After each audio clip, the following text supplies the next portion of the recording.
Over the years, I've been getting more and more patients locally as well as regionally with complications following surgery previously done in other institutions.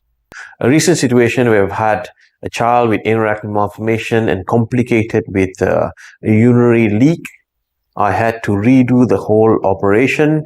Child has had a stoma formation and also the repair done at the same time.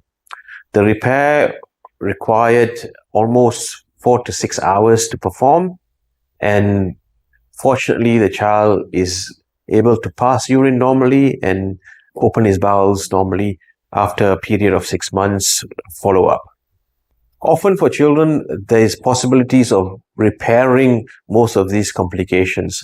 However, having to do a second surgery would mean going through previously scarred tissue, and the outcomes and the complications may be slightly higher.